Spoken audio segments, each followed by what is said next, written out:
All, all right, folks. Thank you for tuning into another episode of Bucks of America podcast. I'm your host, Jeff Vance. Tonight's podcast is with the world-renowned Brandon Waddell. He is the man, the myth, the legend behind the Mount Archery Fest. I'm going to be going to my first event this year on behalf of my good friend Ben Klausman from Sodak Horizon and Trent. Both of them have been on my podcast. Please go check out their episodes. Go subscribe to their content on YouTube and Instagram and TikTok as well. So don't forget about them. We'll have our chat open, so this way you can feel free to ask Brandon any questions or myself. But we're going to be looking. I've been waiting for this for a while. Ben told me about Brandon here about a year or so ago, regarding his relationship and his first experience when he was out there doing all the cinematography and all the filming that he did, and how much fun it really truly is. And he was also telling me about the story of him on the Bighorn. And I was telling him, like, I used to, like, there's a place called Shell, Wyoming, that's at the bottom of the base of the mountain there, and there was a bar there. I'm not sure if it's still there anymore, but they had these particular campers that were made off of flatbeds for like hauling hay and such.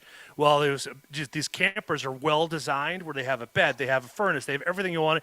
And the owner of the bar told me, hey, just sleep out there. While I was out hitchhiking here back in 2008 when we had the last recession, which is kind of how we're talking about it now, because we're walking right into a new one.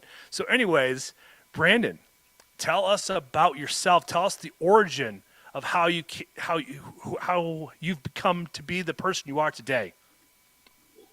Brandon Waddell. I was born and raised in Wheat Ridge, Colorado, on the Front Range near Denver, and grew up an only child to some divorced parents when I was about 6 years old.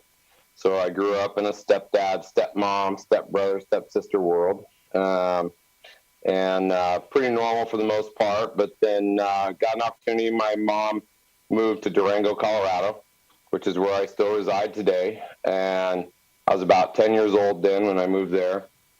That's when I kind of got out of the city and into the outdoors, and was able to kind of get a piece of real life, if you will, some fresh air, Boy Scouts, and actually in a small enough town that you could make friends. And so that's kind of a little bit about my childhood. Grew up in the 80s, born in the 70s. We kind of touched base on that a little bit prior to hitting record. I was kind of grew up in that long hair, rock and roll era, drugs and women and rock and roll kind of deal. And, graduated high school in 89, got myself in some trouble with the law early in my life, basically becoming a drug addict. And, spent quite a few years in that world. My the deep part of my story was, I was kind of stuck there, doing a lot of dope, running dope, doing a bunch of illegal shit, and then finally one day I, kind of got slapped upside the head, if you will, with facing some really hard time, and finally had to take a step back and take a look at where I was at, and make some changes in my life. And that was very early 2000. And from there, kind of got my shit together, got cleaned up, went through some mental shit, trying to figure out, who I was. I mean, basically from the time I started doing dope to then was about 15 years. So I never really grew up, if you will. Never really had to deal with anything as a man in a reality sense. And so, I kind of spent some time trying to figure out who I was and what I could be. I ended up, there's a lot in between that kind of in there, but in my 20s and stuff that we could go through, but really it's kind of just a blur, if you will, to some degree. I'd been through 2 marriages by then, finished my second one early 2000s as well. And then I met my current wife, Callie, who I'd known from high school. Okay. We had briefly dated in high school. Was madly in love with her then, but still had too many women and too many parties to go to, if you will. And so, funny how life circled me back into her life. And then we blended a couple families, of mine, yours, ours, and theirs, if you will. Okay. And then we had one together. So she had a few, I had a few. We had one together, and then we adopted our oldest and our youngest. Their ages range from 31 down to 15 years old currently. And I pretty much grew up riding bikes and Harleys and kind of twisting the throttle, if you will, at triple digits for most of my life. And I found myself with an old friend of mine, Tommy Romero, came out, hunted on my property, took a nice buck, third season rifle. I'd bought a property out on 40 acres with a bunch of land around me, some killer neighbors. And they had been taken over by the deer and the elk, sitting there for 3 years empty. So we had some studs rolling around the property. Awesome. And Tommy took a nice buck, and then he asked me if I'd shot a bow. And I was like, well, that sounds like Boy Scouts, and I was, 10, 11, 12 years old or something. And he whipped out this bow, and it fit me like a glove other than the peep. And so I was shooting that bow a little bit. And I tell this story on about every podcast. This could be a little redundant for some people, but it's super important to me because it was that moment that changed the course of my life to a degree. Okay. I was sitting there shooting that bow, and in the beginning, he was telling me what to do and all this stuff because I never shot a compound bow, and then pretty soon I'm just firing off arrows, man, and he just sounds like peanuts in the background, rah, rah, rah, rah, rah, rah, rah. And I was so focused on what I was doing that it just was like it blew me away. It consumed me. I mean, instantaneously consumed me. And, I've got kind of an old saying where there's only two places in this world where it's fun without me. And that was when I was riding my Harley or riding my wife. And yeah. Quickly I found something else that consumed me enough that the world was spinning without me. And so archery quickly became my life, if you will. Not just a hobby, not just something that consumed me, but really kind of took me over.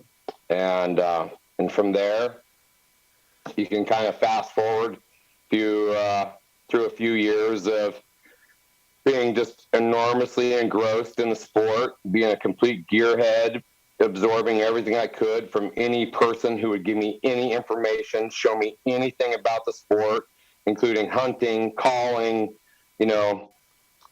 scouting, executing, you name it. And I just had an obsession with it, to be honest. And I quickly just became an archery prodigy to many killer dudes and women that were successful. And to kind of get that, to really set that into motion, I started a podcast called the Wilderness Attitude Podcast, and I ran that about 3 years, made it to 170 some episodes. I was actually sponsored by HHA for quite a while, and know Chris Ham very well, and Scott Bakken, who used to work there as well. And I did a lot of I learned a lot through that podcast, a lot about myself, a lot about other people, a lot about the sport, the industry, and everything in between. And that all kind of led me to meeting people who brought me into this Mountain Archery Fest world, if you will. Okay. Yeah, I'm at 161 episodes. So I'm not too far off. I've been doing this podcast now since 2017, and it's like I've gotten to meet some amazing people. 2016 was kind of like a year I bought all the gear and like learning the do's and don'ts and stuff like that of how to work with the gear. Never released any podcast, and that's what we figured out. Like you don't buy cheap microphones. You need to start off at least getting a decent Shure mic from that in that $100 range, and you go up. Now I'm rocking the SM7Bs that they have out there, and these have been really, really well. And I've gotten to meet some awesome, even Sodak even stopped by. So there's people in the chat group here on YouTube here, and it's like, heck yeah, a bunch of awesome dudes. So that's Ben for you. And I also have a buddy from California, Max. I invited him to come out to Utah with me just because it'd be the closest time to actually meet. But his days are all pretty much planned for when it comes down to hunting season. I'm not sure if he's going to be able to go out for elk or whitetail, whatever will be able to fit in his side of his time frame. He lives in California, so it's like he's taxed at both ends, whether he's eating or whether he's shitting, he's just taxed. That's kind of anybody. It's kind of any of us in the United States at this point. It doesn't matter if it's coming or going. We're all sitting at that. We're all sitting at that plus 50% tax rate, really, in all honesty.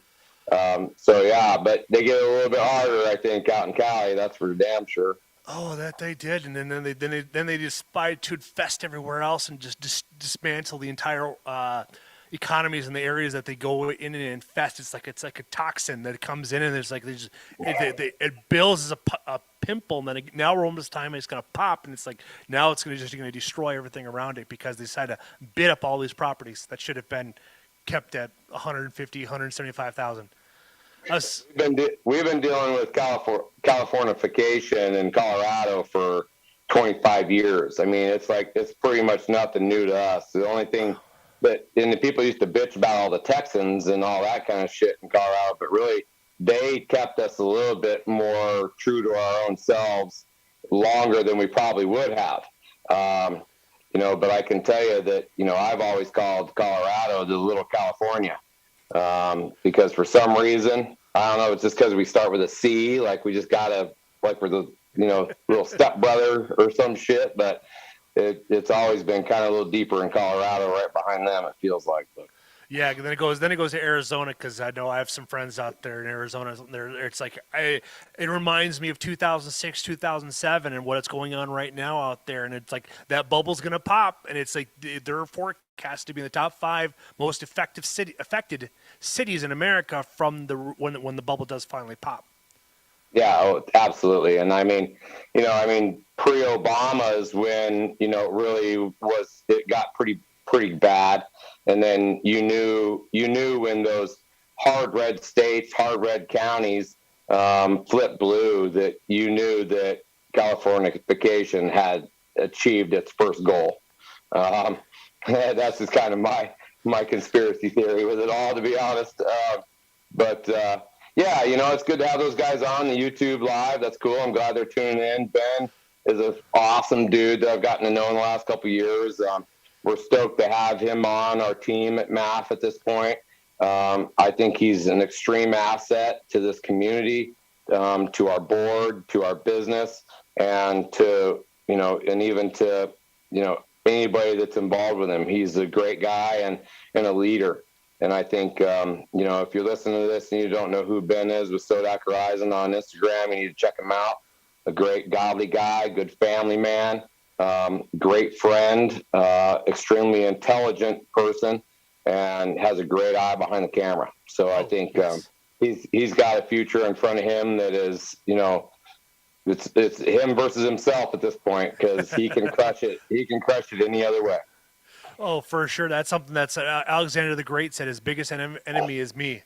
Yep. I'm paraphrasing that, but yes, exactly. Well, him and I are going to be We're going to be driving out to go to your event out there in Beaver at the end of June, which we're pretty excited. And I'm actually going to pay it forward and going to give him some of my old podcast gear because I've been upgrading my stuff. So it's like, well, here, so this way, just one less thing off of his to-do list. Because I mean, he just had a beautiful daughter, and I find myself online looking at buying I could send this over to Ben's house. It's like, but I'm 5 hours away because he lives on just inside the border there of South Dakota. I live on the other side of the border into Wisconsin here. So all we have to do is just cross over Minnesota. It's just a very long, boring drive across one direction.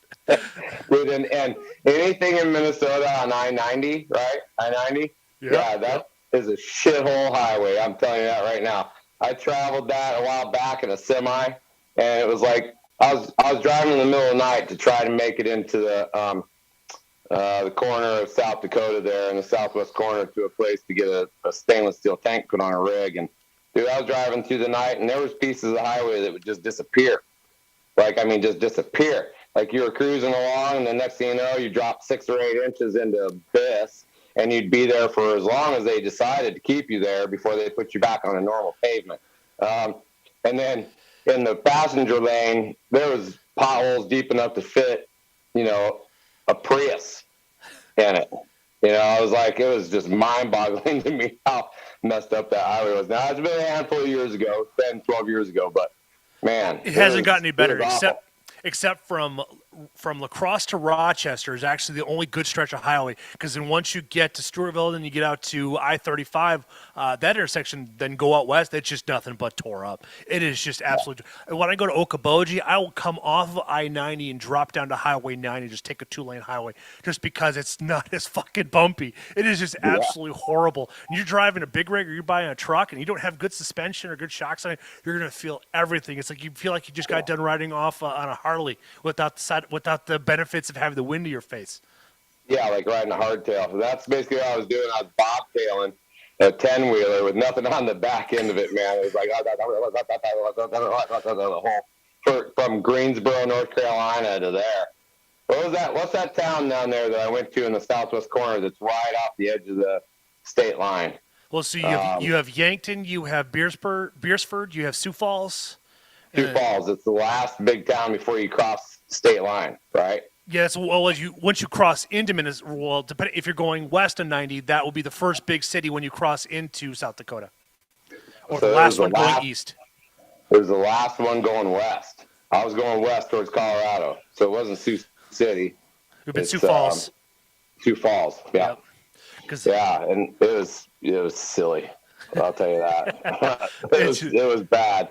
I was on a 20, and I'm not really. I was on a 20-hour run from Elizabethtown, Kentucky. I had to drop down out of Carolinas, go down to Kentucky to get around the flooding that year, and then come up into Minnesota and cut across. And I had to make it to Sioux Falls by 6 a.m. to make my appointment to get that steel tank on. And I was pushing through the night. I mean, I was calling buddies in the middle of the night, like, stay awake with me, keep me alive. I mean, I was doing everything I could, just keep toothpicks in my eyelids to try to stay awake, driving that damn rig into town.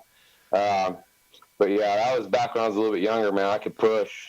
I used to be able to drive some miles back in the day, but with the DOT regulations, you're stopped at like 610 miles in a day, and that's it. Well, so I'll tell you a funny story about that. So I ended up there about 6 a.m. We got that tank on. The guy at the stainless steel place asked me, he's like, do you need any help getting through the port? And I was like, no, I'll be fine. Not worried about it, because I was thinking I'll leave at night. It'll be closed. I'll make it through it. No problem. I know where everything is, going through Nebraska and cutting down Colorado. I wouldn't have any issues. And I wasn't running a log at all. And where I was a trucker at for most of this 18 years, I didn't have to run a log because I was within 100 aeronautical miles.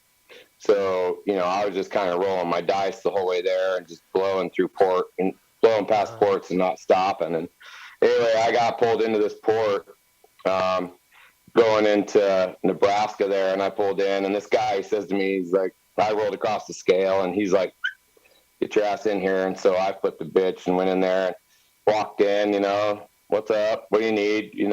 He's like, where's your log? Where's your paperwork? I'm like, what do you mean? Like, what's that? I mean, I just basically played dumb, and he just kind of looked at me and he's like, yeah, what do you mean? What is that? This and that. And anyway, long story short, he says, go get your paperwork. You're a businessman. I know you kept all your receipts. Let's see where you've been when. And I was walking out going, fuck, I'm in so much trouble, man. And so I went outside, and I get all my stuff, and I'm walking in, I'm opening up my folder, and I'm like, let's see, the Denver International Airport, I don't know where that's at. I'm grabbing my phone, I'm looking at the map, trying to, timeline all these receipts I've just been shoving in this binder. I haven't kept any order of nothing. And he's on the phone, okay, yeah. And he comes over and he basically like grabs all my shit and just pushes it to me in a pile. And he's like, okay, here's the deal. I just got off the phone with my best friend. He happens to be the gentleman that sold you this tank and did all the work on your truck. Next time someone asks you if you need help getting through a port, you might take them up on it. He says, here's the deal. He says, you're going to put all this shit in this notebook and you're going to get in that truck. You're going to get the hell out of my port. You're going to get in Nebraska. You're going to go to the truck stop. You're going to find a fucking lot lizard that's going to teach you how to do a log book, and you're going to start running the log because I'm calling ahead, and you're going to have it set from here. Basically, you flew here, you grab this truck, and you're going home. And that's how your log better be written, because I'm calling every place there is in Nebraska, and I'm going to make sure that you're getting kept tabs on, and I'm going to find you if you don't do what I say. And I was just like, holy shit. He's all, and I just want you to know something. I could find you about $7,000, and I could make you sit in that truck for the next 5 days. And so help me God, if you even got out of that truck to even piss or shit, I'd throw you in jail. And then he goes, so let this be a reminder to you that you need to run a log book. You need to follow the law. And he let me out of there, dude. I went and got a log book. I started running. I knew how to do a log book. I didn't need to know a lot lizard to show me how to do that. But yeah, I went and got a log book. I started running it. And then as quickly as I could, I mapped a way to make it around every freaking port there was and get my ass home. And I made it home without any tickets and without any fines and without paying any field trip permits or travel permits. And I mean, I could be getting myself in a shit ton of trouble right now. Oh yeah, you're right. That isn't nice. Sorry, Siri. Yeah. And so anyway, yeah, short story there for you about my trucker days and going through the ports there. It was interesting. That's hilarious. So how did you get into your current line of work with developing MAF, Mountain Archery Fest? Well, so, you know, I'd gotten pretty heavy into the sport of archery. I'd gotten myself in some trouble on a mountain at one point in time. You know, my mind thought I could go further than my body could take me. I had a small accident in the backwoods, slid down a mountain, busted some arrows up, busted my bow, ended up down in this hellhole to barely get my ass out during an elk hunt, and I was all by myself, and I quickly came to realize that I wasn't everything I thought I was. So I started working out, and while I was working out, I kind of found some meaning in that and found Train to Hunt. Okay. And so I started competing for a Train to Hunt event, and I went and competed in that, got third place. In my first event, did really well, still wasn't quite where I wanted to be physically, so I kept going, did another one, started doing alpha bow hunting challenges, just getting in anything I could, archery competitive-wise on a physical nature. That kind of led, and then that combined with Wilderness Attitude, I started a relationship with Pope and Young. I was going to Pope and Young conventions and podcasting with some of the greatest bow hunters on this planet. Okay. And, you know, the quiet bow hunting heroes, if you will, you know, Harv Evers, Chuck Adams, you know, Jack Frost, you know, some of these guys that are elders in Pope and Young at this point, 80 plus years old, you know, who hunted with Fred Bear, different things like that. And so, you know, I really just kind of got to know that heritage and the ethics and that conservation piece. And then I end up bringing a competitive edge to the Pope and Young conventions. So I was doing some of that based around kind of a Train to Hunt feel and bringing Train to Hunt's name into it and that kind of thing. And Kenton Claremont really kind of helped me develop that. He was the owner of Train to Hunt, and that kind of piece started a little bit. And then I had a gentleman reach out to me about starting this festival, if you will. Okay. And it was kind of his brainchild in the beginning. It's something that I'd given thought to already. Me and my best friend Matt Howell had talked with our competitor about bringing an event to Durango, and he's like, nah, it ain't close enough to a highway or an airport and things like that. And we really felt our mountain could do that and serve that purpose very well. So it's funny that I called my friend Matt Howell and said, hey, you know, I'm thinking about doing this. And he kind of giggled because he's like, well, I was just up there at Purgatory 3 days ago and was talking to him about the same thing.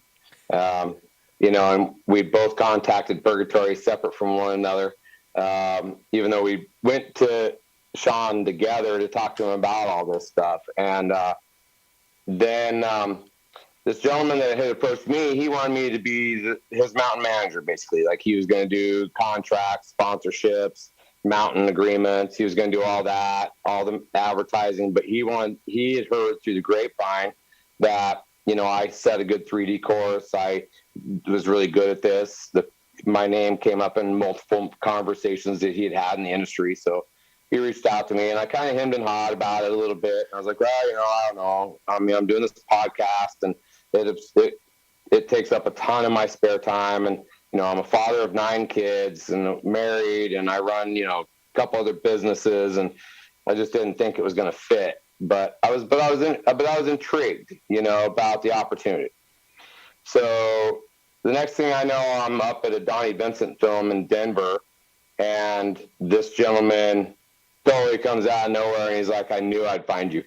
Like, and so, I want to sit down and talk to you tonight about my proposal, like in person, and I want to get to know you and whatnot. And so we sat down and talked about it, and then I was even more intrigued. I was really excited about the opportunity. I thought it could be awesome. He really sold me. So I went home, talked to my wife about it a little bit. She was, less than thrilled in the beginning. I mean, but she's never not supported anything I've ever done. But so it kind of turned out that we went to ATA, I believe, and I was podcasting there because that all happened in October with him. And went to ATA, kind of beat it around, talked to some people who I knew in the industry, who I met, bounced it off of some folks that I thought would give me some good feedback, and everything was very positive. Everybody thought it was a great idea. So then I started wagering my relationships with some people to begin building my mountain infrastructure, if you will, of the event. And so I went ahead and did that, made an agreement with this guy that we would do it, and we proceeded to move forward. So I had done a handshake deal on $60,000 worth of foam with the owner of Kirsch Targets, Kirsch Hunting. You can find him on Instagram. And Philip, amazing guy. And so I started that process. And then I started trying to find a team that could get me involved or help support me in that deal. And so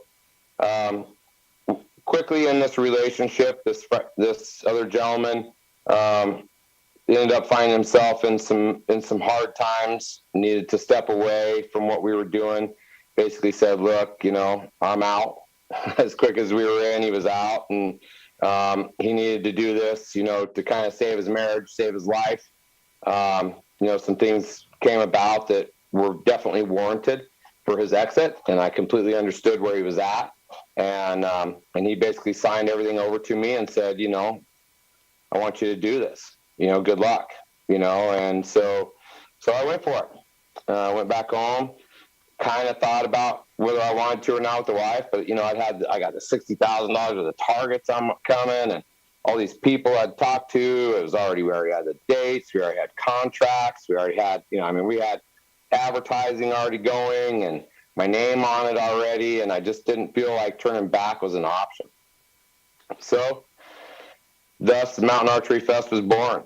And, I came back to my family and said, I'm going to need your guys' help to pull this off. And they all agreed and said yes. And quite frankly, from there, a lot of blood, sweat, and tears with my family up to this year 5 now at this point. And, I got to tell you, like in our first year, we had 4 locations. They weren't all contracted like they were supposed to be. I ended up keeping 2, had to move 1 from Bryan Head Ski Resort in Utah to Eagle Point. That's how we ended up there. We had massive snow. They wanted to move our date, or I wanted to move our date. They wouldn't move the date. They basically said, we don't want to restructure the deal. We don't want to pick a different weekend. We're out. And so I was like, well, fuck. And so I called up Shane, the owner of Eagle Point, and said, what do you think? And he said, absolutely, let's do it. We'll make it happen. And in 26 or 29 days, I can't remember which, we switched venues and locations and threw our first event at Eagle Point. And I showed up with, my two 15-year-old sons at the time, my 10-year-old son, my wife, my mom, a few of my daughters, and we set 160 pieces of foam and threw an event. And there was the beginning of math. And now we're in our 5th year, and some of those kids are still in play. Some have moved on with their own independent lives because they're tired of being free child labor. And we've grown an amazing board, an amazing crew, and we're, and that's where we're at today. That's really impressive that everything has all come together and such. Because now I'm looking through your website here. You got 15 events. If I'm counting that right. 7 events total. Yeah, we've got. We just moved east this year in our 5th year. We finally made it east. It's something I wanted to do a couple of years ago in my big plan back in the day. But we just added an event in Georgia, in Rome, Georgia, at Kingston Downs, and then Camp Freedom in Carbondale, and then the 5 we had last year in the West, in Colorado, 2 in Utah, 1 in Wyoming, and 1 in Montana. Okay, yeah, because I'm looking through some of these that are coming. I'm not sure if your website's duplicated some of because you have one in like Lakeside, Montana, July 24th. Then you got Shell, Wyoming. Then you got Beaver, Utah. So all these are just different pieces of information you can review because you got the opportunity to register. Then you have event reviews. Gotcha. Yeah, and Callie might be working on the website too. Who's to say? She's busy all the time on that thing. It's always changing. It's cray. Man, website work is a lot. I have my buddy of mine that works with me on the Dosed After Dark podcast. He just built a website for us for that podcast, and that was we worked together on that for about 8 hours. And that was a haul in itself, going through and programming and building all the pages and so on and so forth. I mean, it's never stopping. It's never ending. No, it's never ending, and I can tell you that when you're trying to put together, our website has so much on it. I mean, there's so much information for us to try to convey between each event, registering, volunteering, overall information about the festival, partners that we have, glamping, competitions, novelty, hunt giveaways and other prizes, seminars, after-hour events, our store, facts, questions. I mean, it's a little bit overwhelming, I think. I couldn't imagine being my web designer. It would, and then as much as I change things, I'm pretty sure if it wasn't Callie doing it, I'd probably gone through a handful of them because they'd hate me. So. Oh, completely understand that. It is an understatement when it comes down to that. And so, what was the whole purpose behind? Is it like you wanted to create Mount Archery Fest as a competition? Because you mentioned a lot about Train to Hunt, and I was like, I went to my first Train to Hunt when Brian Austin was running, when he did the last year in Wisconsin. So, is this just like you wanted to create something other than TAC, or I'm trying to find the vision of Mount Archery Fest. So the vision of Mountain Archery Fest is kind of spawned in both of those things you talked about. So, seeing what TAC didn't deliver on, in my opinion, when I was there. When I was there was no women, there was no children. And I mean, these are early days of TAC. And I just felt like it was all long shots. It was, who you knew, who was Insta famous, who wasn't. Getting signed up was a pain in the ass. It was just one of those things where I just felt like Mountain Archery Fest could do some of these things for a different purpose, and just differently in general. So math was after it was kind of put in my lap. Math had to have some key things involved in it. One, it had to have a family aspect, right? It had to. I'm a family man. It's important to me, and it's what is going to drive this industry forward and collectively make us better. Okay. On the mountain, I have to have a competitive side. Everyone has a competitive side, whether they want to admit it or not. And so we do have the Mountain Madness comp that we have on Saturdays, but I also wanted part of the mountain to be fun. It needed to be recreational because I'm not down to compete in everything I do. There's a time and a moment for that to be, and that's kind of a manly spirit, if you will, a warrior's mentality, right? You got to be gentle, but you got to be a lion at the same time. Then I wanted a piece on that course that had to do with conservation and ethics and heritage. And that's kind of where our Pope and Young world record course came into play, because that's important to me as well for our sustainability of what I ultimately like to do, and that's hunt. Then I wanted something on there that symbolized some fantasy. So like one of our courses, we have targets you've never seen before, fun targets, like a gnome holding a beer, or, an angry carrot, or some things like that, where it's just fun, plain and simple fun. And then, of course, I did want a course like our carbon course where, you're sending arrows and you're launching stuff out there so you can see the flight and you can understand trajectory and arc and the power and the understanding of your setup. And just, it's just fun sometimes to go out and shoot the sport with no other intention other than just letting it fly. Not that it's a course that, is ethical or anything like that, but just to go do it. How often have you ever thought when you were a kid, you just wanted to grab lawn darts and just throw the son of a bitch as high as you could in the air and just see where the hell it went? Done that. With reckless abandonment, you know what I mean?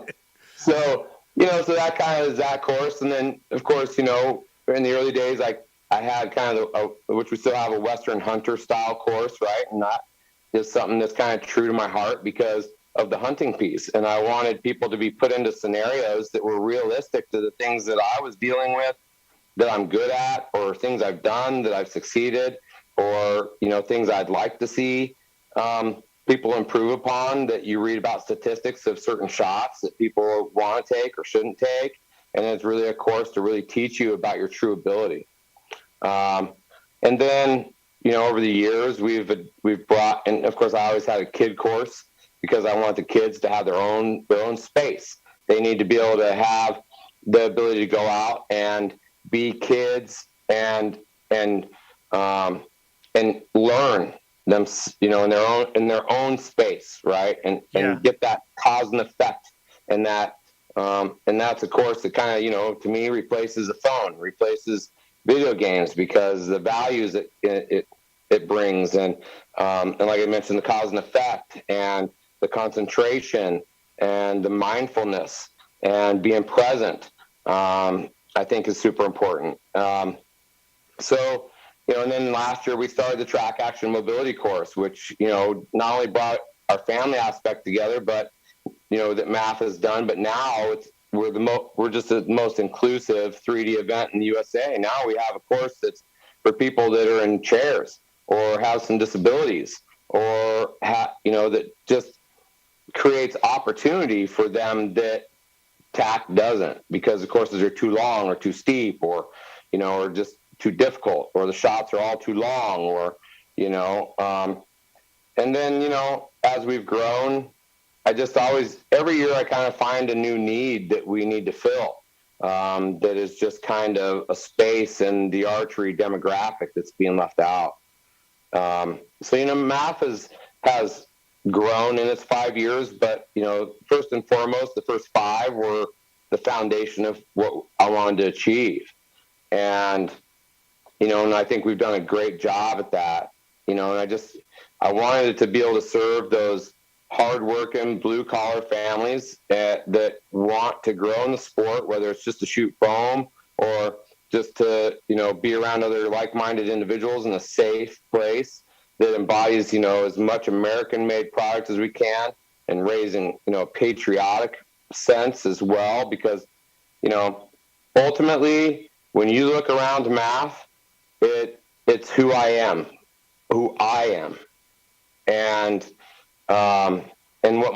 my family, right? Who we are, and so when I go to other 3D shoots, I see people trying to present something for others, that's not true to themselves or true to the sport or true to their mission statement, or, they're trying to fit in. And that's just not where I want to be. I want to be different. I mean, to some degree, we're the same old thing, right? We're targets on a mountain. We're a 3D shoot, right? But it's like, trying to explain to people, what and who math is. That's the best explanation I can give you. You nailed it right in the park here, because everything you touched upon, I was going to go over through your website here, but you nailed everything. And like, I like the courses that you've set up, because this reminds me of something that Brian Austin was set up in his evil ways, because he's very creative in how to make you hurt at the end of the day. I'll tell you what, because it's like, if you ever have a chance to, well, you're a pretty busy man, but it's like his King of Hill 3D in July. It is something that it is a challenge. And I brought a buddy of mine out there. You probably know Jeremy Fisher from the Toxon App. Yeah. I took him out there. I told him to bring boots. I did not tell him what to expect or what's going on. He still hates me this day, but we had a blast. We had a blast for it. And I trained for it too, because I knew what was going to go on throughout the entire event. And I like the fact that because we did a podcast like 2 weeks ago with that, and where we spent down damn near 2 hours talking about all the upcoming events that he has going on. So yeah. And he really puts a lot of thought into it, just like you do. There's a lot of things that really hones that family aspect to it. That's why Ben and myself and probably several others are going to turn this into a family event or family trip for us. Because they're going to be, let's see, you got Ben and his crew, so that's 5 people. Then Trent and his wife, then myself. My wife only has a handful of days off, so you have to be pick and choose. I've been working with my company for 6 years, so I'm already up to 2 weeks already off, and I'm for paid PTO, so I was like, I still have a whole bunch more PTO to earn between now and then. I have a busy week, a busy season ahead of me, so I'm really excited about everything you've managed to accomplish in just 5 years. Yeah, I'll give you a little backstory. Me and Brian are good friends. Okay. So I think it was my second year we were going into. Brian was working with Kent and Claremont at Train to Hunt for a year. Okay. And towards the end of that year, the 3 of us sat down and met in Denver at a BHA rendezvous. And we had plans of bringing the 3 of us together. Me and Kenton were talking about merging Train to Hunt and Mountain Archery Fest. And Brian being heavily involved in that and basically building a new archery phenomenon, if you will, between the 3 of us. Okay. And everything that Brian's doing, definitely, like even my first couple of years, I had a Train to Hunt course, and we did a mini Train to Hunt at each of my events. And but then when COVID hit, Kenton had a new job at a high school as a principal and a PE teacher and all that stuff. And so he retreated, pulled back in, did what he needed to do, kind of stepped out of play. And then at that point in time, Brian went to do his thing. I went to do my thing. And, Brian's coming to the Purgatory event this year. And I've always, I just talked to him last week and I was like, dude, I'm coming to Vortex. And he's like, what are you talking about? I'm like, I'm coming to the Vortex event. Oh, in April. And yeah. And he's like, we're not doing that anymore at Vortex, dude. He's like, they pulled that event off the table. And I was like, what the hell are you talking about? I finally got it to where I can come to your event. And he's like, nah, dude, we're not doing it. And I was heartbroken because I wanted to come compete and support him at his event because, when he's doing stuff in the summer, I'm doing stuff in the summer, I can't break away to go do that event with him. And, but me and Brian have a lot of similarities in who we are and how we've stayed true to ourselves and how we've projected that through our events and our passions. And, I speak highly of Brian Austin. He's one of my favorite gingers in the world, dude. He's always shot me straight. He always gives it to me like a man would. And we have great conversations, and we utilize each other's information and knowledge within our industry and sponsorships and products and people and what's kind of working and what's not working. And because we just both really want each other to be successful. Mm-hmm. And so, that's, a little bit of backstory about Brian and Beast Mode and Brandon and Math. I'm always hopeful that someday. We talked in the beginning about how to merge ourselves. Like in the beginning, it was like I was trying to get him to still be in that space of coming to each of my events and doing a Beast Mode component and all this stuff. And he even said to me last week that he's really glad he didn't do that because it's really allowed him to stay in his lane and really stay in that piece that he wanted to do in his own community. And he's so excited about, the extra states that keep showing up to his event. I mean, his ripple effect is moving out from Wisconsin. We even talked about the stigma of how dudes in the West think that like they're better than his event because they're from altitude or they're from the West or whatever. And, anybody that's in the West that's listening to this, you couldn't be more wrong. Show up in Wisconsin, challenge yourself to a Beast Mode archery event, and prepare to get your ass handed to you because there's no one in this country that is going to take you to the limits and expose you to the things where you're weak in your archery game, your physical game, your mental game, and you're, even tapping into your emotional side. Brian's a stud, and his event is a man maker, if you will. Oh, so, for sure. I challenge anybody to go do that event. I know that I'd be humbled when I roll in there as well, because I know that Brian is here to make champions in this world, and nothing less.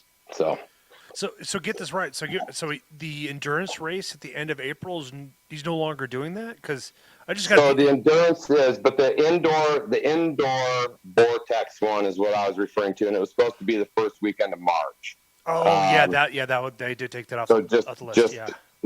2 weeks away or a week and a half away or so. So that's the one that I'm referring to. Yeah. I got you. Okay. Yeah. Because I know Chris and him work together to try to correspond with to do the endurance race at the end of April, along with doing a tribute for the veterans. I got invited because Chris sent me an invite. So I'll be doing that on Friday. Then just spending the entire weekend between Wisconsin Rapids and Mount Harab. Sweet. Yeah. No, that's going to be awesome. I think that's a great connection he's making there too. But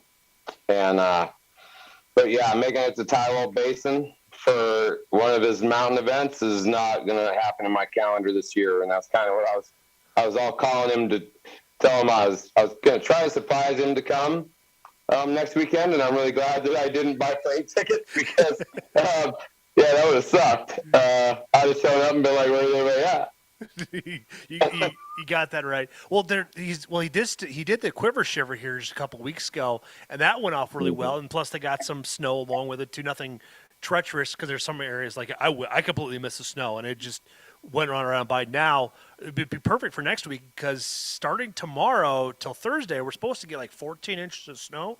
So this weekend would have been phenomenal at the course.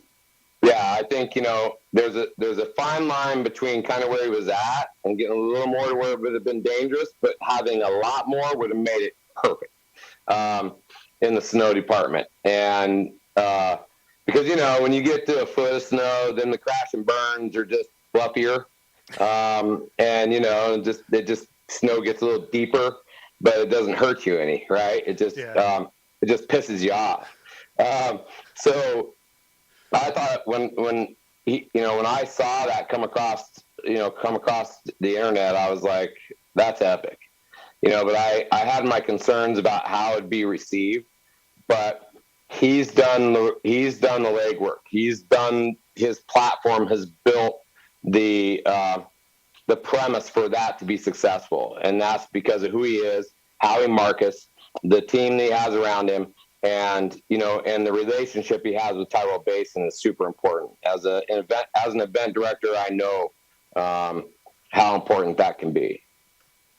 Oh yeah, Nate McCree is a great dude. He's been on my podcast too, way back when. I've shot with him last year too as well, and he's just a really nice guy. He really has a beautiful vision for what he wants to do with Tyrrell Basin expanding, just dealing with the politics of Dane County, and it is what it is. He's working within their rules.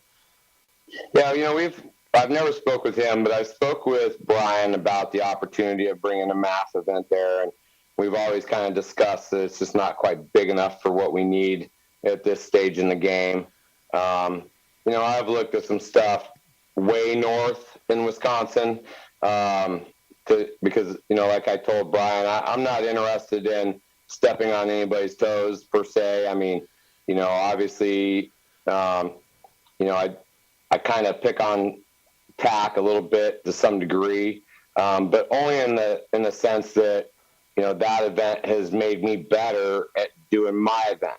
Like he's paved the way for a lot of us to be able to do what we do, to bring it to that level to where he's created what I like to term as a lifestyle event, right? And so. So I'm hopeful that maybe someday I can get way up there and offset with Brian, and that would be a conversation we'll have for sure before I even make that go. Because I just highly respect what he's doing and what he's got going on there. And just in my opinion, Wisconsin is Brian Austin's state, man. Like that's his state. And I just, like I say, I got nothing but great things to say about the dude. I dig him big time. And so, as we look to expand Mountain Archery Fest, we'll see where we go. Yeah, definitely. I know Ben mentioned in the chat there to go to Great Bear Ski Resort there in Sioux Falls.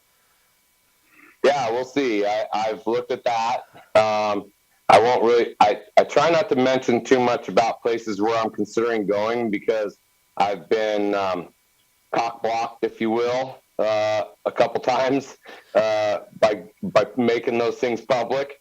So we'll see where it all falls.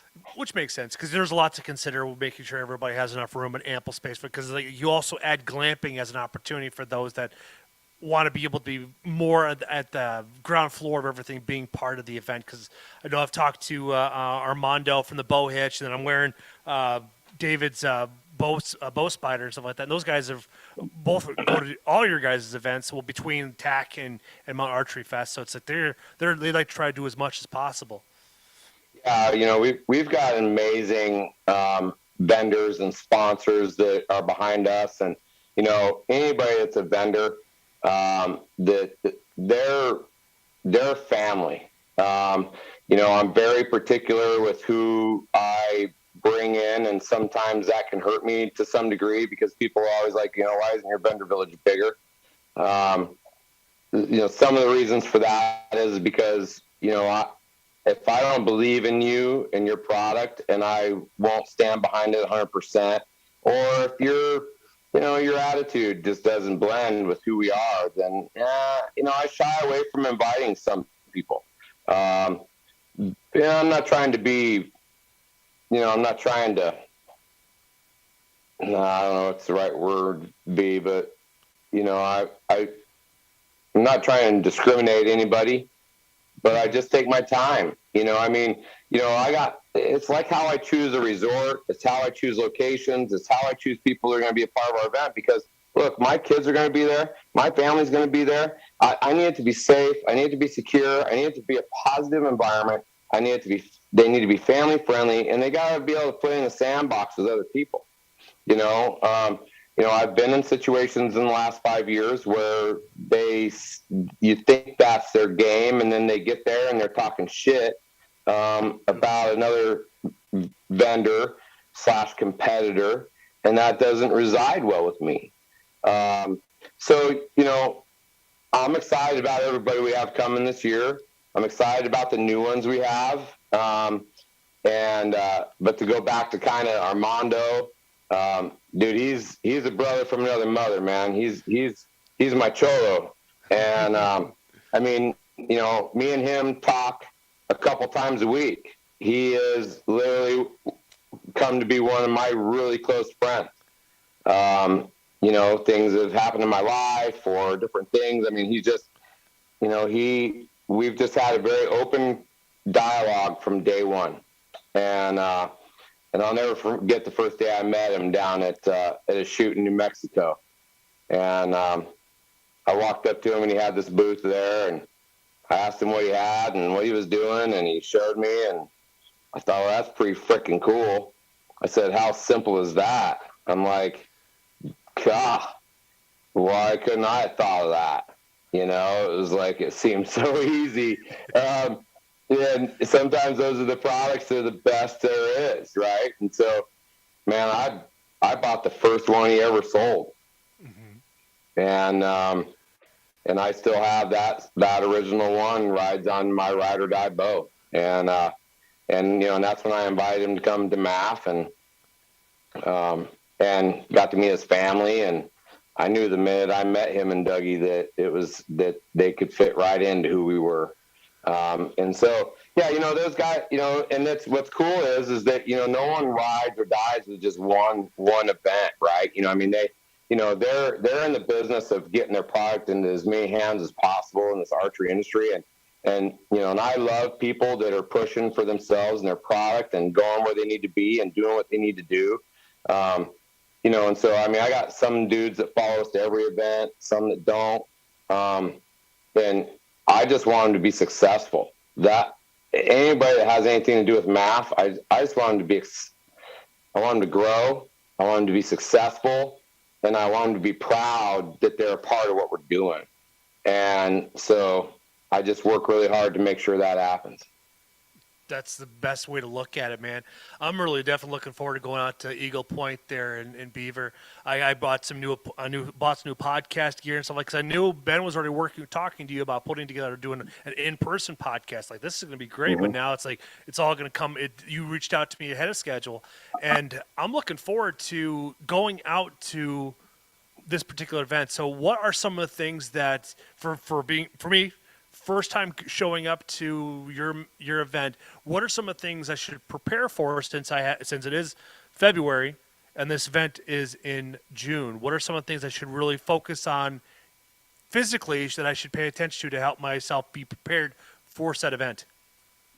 I think the first thing, Eagle Point is kind of its own special place. The whole event is above 10,000 feet. So you are literally stepping into a high altitude event.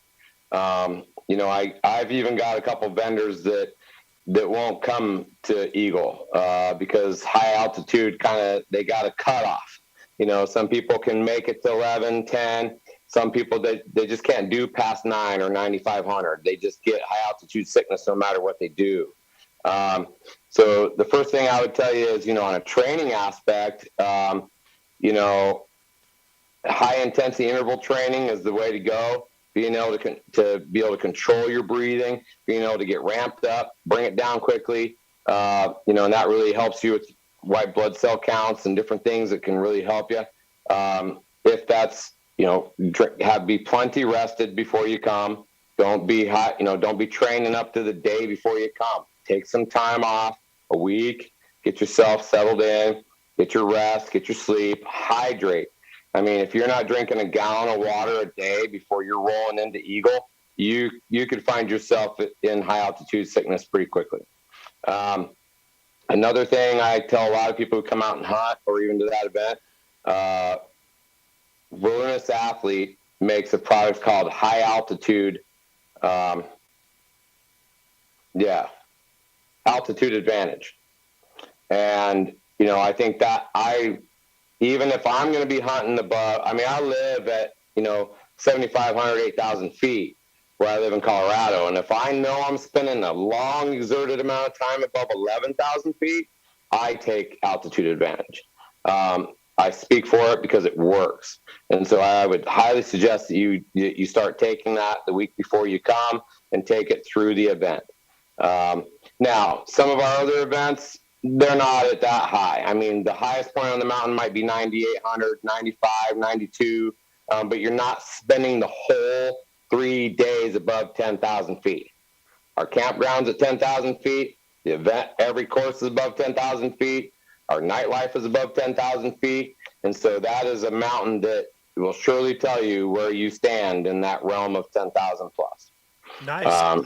I've never done anything at that high of an altitude before, so it's going to be definitely a interesting event for me because before I hit record, I was telling you that I'm going to the chiropractor, digging through, helping fix some of the issues with my spine because a lot of the issues that have surfaced because of my injury from 2020 is all spine related. So I'm doing a lot of bends and twists to try to balance out that material that's in the spinal column there to help level it all out. So it's like that's a really good insight. And I'm watching Ben still talk about or in the chat group there. So that's something that we're all going to probably have to make sure we all take and stuff like because it is going to be it's going to help us achieve that because I had no idea that we'd be coming into 10,000 feet above that sea level. So it's going to be a fun exerting process. Now, what about on average, like what do guys typically bring? How many arrows do they do? Do they do like a dozen, 2 dozen arrows just to kind of have them prepared to miss? Yeah, 1 to 2 is fine. I mean, the way I set my courses, the carbon course is one that you have an opportunity to lose some arrows on for sure. But the rest of the courses are pretty reasonable. Our beginner course is 3 yards to 52 yards. Our intermediate course up from there, is going to take you, there'll be some short shots, 3 to 5 yards as well, but then you're going to be stepping out to 70 to 80. Then you get into our hunting course and you're starting to be that, 3 yards to 85 yards. Then you start getting into the carbon course and you're talking, 60 yards to 120, right? So, but every course has a couple shots that belong on the next course, if you will, right? So, so that if you can complete one course, if you did reasonably well on the longer shots on that course, then the next course you're probably going to do well on, right? And so each one lends itself to building the self-esteem and the knowledge and the ability to continue to work your way up through the courses. Our carbon course that on Eagle is more of a hiker. It surely is a little bit more exerting, a little bit longer in length. It's the longest course we build out of our whole circuit, out of all 7 chutes. So, that's something you need to have great boots. That course you'll take your own snacks, your own lunch, at least 3 liters to 4 liters of water. And really, if you're not from elevation, you should be preparing yourself to most of your weight in your pack should be water, right? You're going to need to drink lots of water. But arrow wise, make sure your third axis is on. Make sure your bow's set up and tuned before you come. Practice angles, practice whatever you can, and just come confident and ready to shoot, and you'll lose less arrows. So. Oh yeah, that's what I learned when I shot with Brian on Brian's course. There, I came with 6 left with 1, and I managed to do his 3D night scramble, which pitch black, and we're just watching the arrow just go every which direction there and such. And that was definitely a challenge because Brian had shots all the way from I think the average was 60, but we had a buffalo at like 129 yards, and it's like I'm gonna be definitely picking up the rise from HHA. There's a shameless plug there for Chris, and then gonna be training with that as well. So I'm gonna be getting geared up for that particular because I'm bringing my hunting bow with me because I have a target bow, but it's like that's just for shooting around these parts here because I won't be. It's something that I will not bring to my target bow. Is something I will not bring to a Brian event or a MAF event, just because it's just more for a leisure fun stuff like that. And I think, man, I'm really excited now. Now, do you have anything planned for like Saturday night as a big powwow? Are you bringing in a band or are you gonna have a DJ or something like that just to kind of bring everybody in, or are you gonna pull a Brian and do a 3D 20-man team or 20 team 2-man scramble at night, pitch black?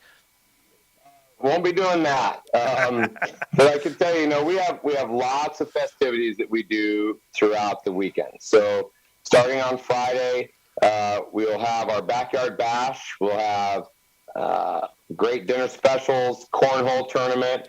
a little bit of music, which is a good time, and then we fade in and kind of settle in about 8 o'clock with some stories and s'mores. We'll have a guest speaker there. We can hang out around a couple campfires and just kind of get to know someone and their stories and kind of chill out on Friday night. Then, of course, we have our Mountain Madness competition on Saturday. We do our shoot off in the afternoon. We will have a couple seminars on hand as well in the afternoon. Possibly our elk calling competition. We're dialing in our schedule on that with Guy Duplantier. But I don't think he'll be at Eagle. So I don't know if we'll have an elk calling comp at Eagle.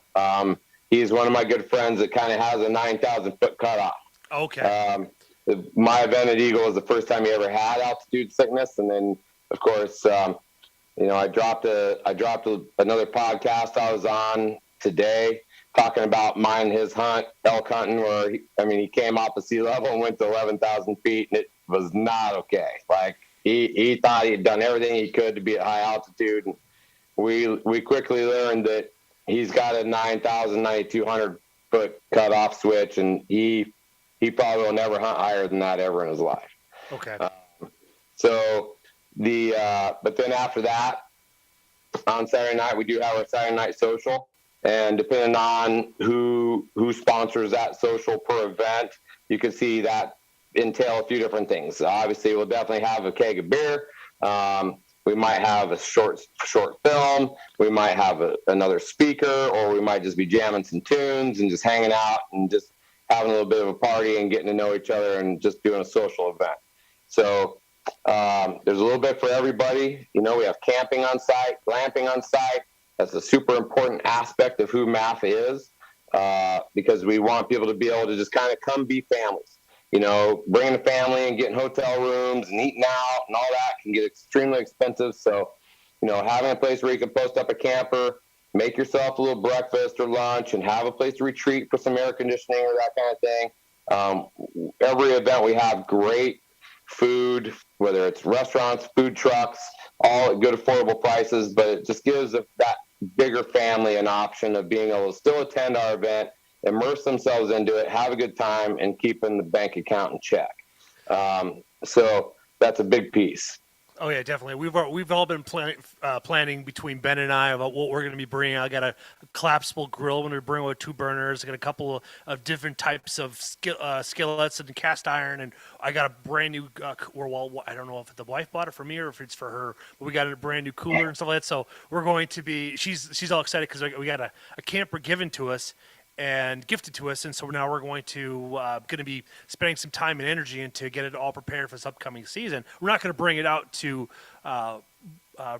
Beaver just because it's a long drive and gas is not cheap to go add on to it. But we're already planning out because we're bringing venison and we're going to be bringing beef. It's going to be a blast for all of us going to be out there. Now, out of all the courses you have set up for this season for all 7 of them, which one's your favorite?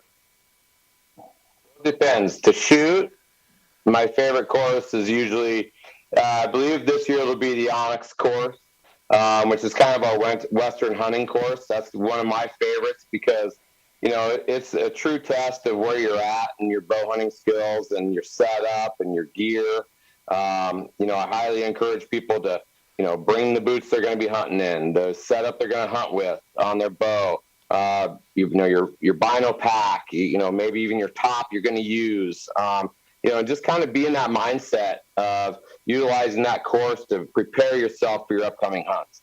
And that's one that in the past I've always been a part of setting. But new this year, I won't be setting any foam this year.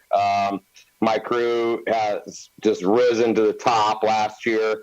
They've asked me to kind of go be a CEO and go do what I need to do and get out of their way. And I couldn't be more proud of my crew and what they want to do and how they want to perform this year. A course that's really more dear to my heart is really the track action mobility course. Jeff, that course last year changed my soul. It changed who I am as a man and a person.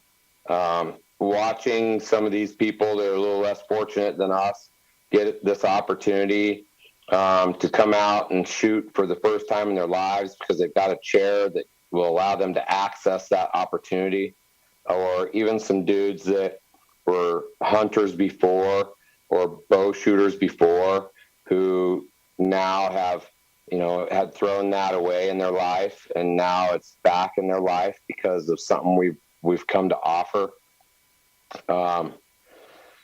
That one hits the old ticker, dude. Like there's people who I met and some experiences I got to be a part of last year that were just forever life changing for me. So, every course has a special place for me, but those two courses are what I look forward to shooting the most. Our track action course also is our kids course. It's a course that's cleared for track action and disability impaired, and and then it's also set for our competition, and it's also set for kids to shoot. So meaning basically it's just cleared well and it's pinned. It has lots of different whiskers and pins and places they can stand, and it's built with that safety in mind, no matter how close they are to the target or not. And so I get to shoot that on multiple levels because I started shooting trad last year, and there's some kids that have been coming to our event for years, Jeff, that like to shoot with me. Okay. So I go out there with my trad bow, and we have a great time. I miss a lot, and they get to rub that in.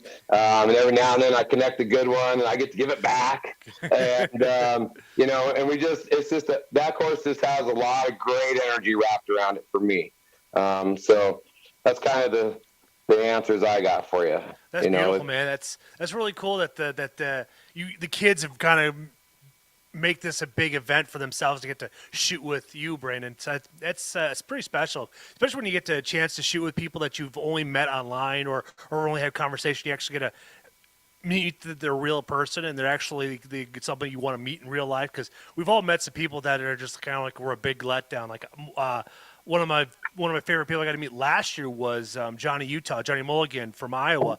And him and I sat down, did a 90-minute podcast. We talked about ayahuasca. We talked about grieving. We talked about how the archery world's really kind of given us peace for when we're at stressful times in our lives and such. So it's just amazing what like some of these people you get to meet, and like I seen you on Instagram, and I actually get to hang out with you, and you're not some stuck up snob. Right. Yeah. I had a young lady. Her name's Cameron Fitch. You can. Gosh, I can't remember what her actual thing on Instagram. She's a complete inspiration to me. I'll look her up real quick because it's worth sharing. But let's see here. Fitch _K _Hot Wheels. Anyway, Cameron's in a wheelchair. 20-year-old young lady. She drove 12 or 15 hours last year to meet me in Montana and to come and shoot with me on our adaptive course. Drove up there all by herself, hung out with me for a day. And, and she says to me, "Oh, you're such an inspiration. I just couldn't wait to meet you. You're great." All these things. And dude, really, it's a complete, the opposite for me. Like I felt the same way about her as she felt about me. And that's, because she's an inspiration to me. And she's just a kick-ass girl to hang out with, to be honest. I mean, to the point where this year, we actually talked right before this podcast, and it looks like she may be coming on our team. She's extremely excited for the opportunity, and she just proved to me her grit and her wherewithal of this industry and her passion, and and those are the kinds of people that I want to surround myself with to be successful in what I do. And so, well, fingers crossed, he's going to say yes to what we talked about, and she'll get to come and be a part of the team at every event. And because, that's like you're saying, you get to meet really cool people. You get to meet real people. And, I've begun to figure out that I'm succeeding in what I've set out to do. we've created that atmosphere where people can come and be comfortable. And I've got, for instance, even people that are somewhat what you call insta-famous who come to our events. And, they come and kind of fly under the radar with us because, they want to be just normal people too. We've had celebrities come to our events that we kind of, just kind of slide in and let them shoot because they don't want to do an appearance. They don't want to do a booth. They don't want to really be in the limelight. They don't want to take away from or add a distraction, if you will, to our event. And so it's a pretty cool feeling, man, to know that you're kind of accomplishing some of the things that you set out to do. But I tell you, MAF is a place where you can just come be yourself, whether maybe you've never even shot a 3D before, Jeff, you're not very experienced. This is the place to come. MAF is the place to come explore that next realm of 3D events, and to come be around great like-minded people that just want to be there to help you and help you grow and make you comfortable and safe. There's so many great people that come to our events, and from the top down, from my staff to the vendors, our sponsors, past participants, we're that's what makes MAF the most complete 3D event in the USA is the people, and that welcoming attitude from every level, and that comes from the event location hosts, right? The resorts or the property owners to, my staff, people in the community where you stay, hotels, they're all just welcoming people, just true, good American people who just want the best for each other. And that's what makes us successful, man. That's what makes us the event that you can't miss. That's a great way to put it right there, man. I know for myself, when I travel around, I've specifically designed my podcast to be a traveling podcast, and I just bought myself here it is. It's so small. It is a Zoom ProTrack P4, and this has got 4 Awesome. XLR cables to it and runs off of batteries. And I found out when I first bought it that it will run off a power pack. So I can sit there, and it's like, I'm looking forward. Like I bought this for this event because when Ben and I first talked about this, and Trent, it was just going to be the 3 of us, and then it expanded to a whole family event. So now it's going to be even more great because it's like Ben's got his little boy Reed, and he is just a go-getter. He's just got the same personality as his dad does. I'm looking forward to hanging out with him and going to shoot on the kids course with him because he's just so full of energy and so full of life, and it's just so expensive. So it's just an experience to be around with him because he exudes just positive energy, and so the whole thing was to grab this, record several podcasts because we're all going to meet up at his place in Sioux Falls, and then we're going to drive all the way out there. So now we're going to all sit down and go from there. So I'm looking forward to being able to hang out with everybody. It's just going to meeting a whole bunch of new people. A few years back when I was doing Wilderness Attitude, I had a similar recorder that I could run the same way, and I would pack headphones and that, and and a splitter, everything I have is battery powered. And I've done quite a few podcasts at 12,000 feet where we literally hiked up there, got the view of a lifetime, and just drop right there, side of the mountain, and roll a podcast, man. Oh, dude, I'm definitely taking that idea. It's gonna be cool. It's great. It's great. Nothing replaces it because you just. Well, I'll be honest. One time we did it. We all just sat there and we were just kind of like dumbfounded at how cool this was, and our podcast is kind of lame because we were just like, "What are we going to talk about? We don't want to talk about nothing. We just want to sit here and just absorb this whole energy, this whole thing." That we could see around us 300 degrees and see hundreds and hundreds of miles away from a spot we did up in the La Platas. It was awesome. But Yeah, dude, the mobility of this equipment nowadays and the things that you can achieve, the campfire stories, the late nights, even some of the drunken hotel after event podcasts can be a little raw, but they can be really fun, dude. I mean, like, Yeah. a really good time. I was almost half tempted to do like a rated R version, of Wilderness Attitude that was all like, late night campfire rated R, talk, because most of it's complete bullshit. And tall tales and just really giving each other a hard time. And, a bunch of guys sitting around farting on the mic and just being rude and having fun and drinking beer. But I'm looking forward to the content that you make, and I'm inspired to have the opportunity to be on here. And I thank you a lot for this opportunity, man, and getting to be a part of what you're doing. I think you do a fantastic job at what you do, and we'll do our part in making sure everybody knows you're coming to the event, and maybe we can get some cool stuff lined up for you to come have some more fun on the mountain with us.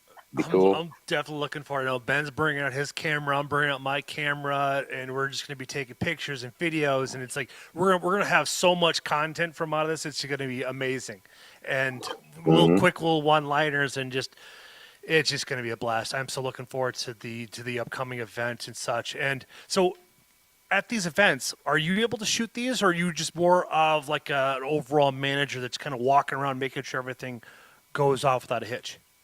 Every year has looked a little bit different for me. The first couple of years I was able to shoot quite a bit because we weren't really that busy. Our growth in year 3 and 4.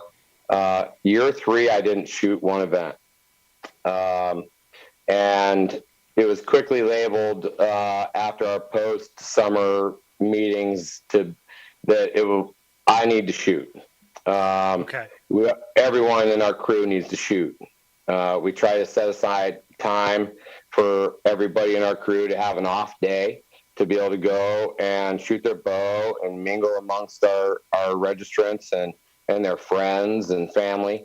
Last year, I shot a couple courses, but mostly, to be honest with you, I shoot in the practice range. It keeps me centrally located and available to put out fires. I mean, because ultimately my overall position is the event director. So I oversee my mountain manager, my vendor village manager, and the mountain staff. And, so, I mean, there is a lot of things that I have to make sure is happening and things are safe, and I'm overviewing and making sure everything's in check.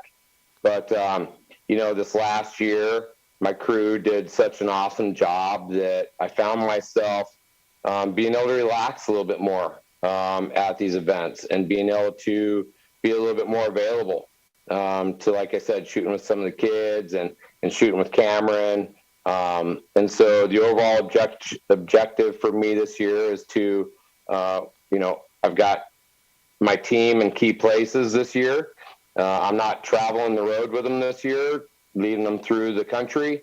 Garrett's stepping up and taking that off my plate. I'm still kind of putting together my team that'll be coming with me to the events to run them. So I'll be a little bit more hands-on at the events. Like last year, it's just such a long road season that, I wasn't really a part of the nighttime activities. I wasn't really a part of the competition. I wasn't really a part of some of these key elements through the weekend because I was exhausted. I was just checking out early and going to bed, up at 5, on the mountain, making sure everything's ready to accept everybody for the day. So I didn't get to shoot as much as I like. This year, the plan is for me to have more freedom to be able to shoot a course per day, to be more of a CEO, shoot with some of our sponsors, shoot with some of our vendors, shoot with some of the kids, and just be more readily available to be the face of Mountain Archery Fest, if you will. So I'm excited about my new role. I hope it plays out well. We have never had any major catastrophes on our mountain safety-wise. Over the years, we've looked at some big stuff that's happened. We had a fire that was coming straight towards our mountain one year. And that, thank God that Forest Division snuffed that out pretty quick. It was a little bit unnerving knowing that I had, 500 people on the mountain and, a bunch of money and foam everywhere, and it could be gone in a heartbeat mid-season, and that would be catastrophic. Getting foam, during the COVID hoax was a little difficult. But safety-wise, we've done great. We had one accident last year, and that's the only one we've had in the 4 years. A guy broke his ankle. Okay. Something that can happen. But the response time and the crew times and the few accidents we've had are just amazing. I mean, we're faster than an ambulance or a fire department coming in the city to come and save you. We got a great response team, and so I'm it's taken me 4 years of micromanaging everybody to death, to where basically our last two events last year, they were like, go away, go away. We are done with you. You need to go do other things in this whole business. You need to go fly and do what you want to do. And we got you. So I'm super excited. So, this is going to be a different kind of year for me. I'm used to being there through all the setup and making sure everything's going good and the volunteers are where they're supposed to, I'll be honest, this is stepping me out of my comfort zone this year. But I've kind of given that to God and given it to my crew, and not arrogantly patted myself on the back, but just saying, look, you've done this. You've given them the keys to succeed, and it's time for you to allow them to succeed and allow them to do what they need to do. So, yeah. So we'll see how it all shakes out.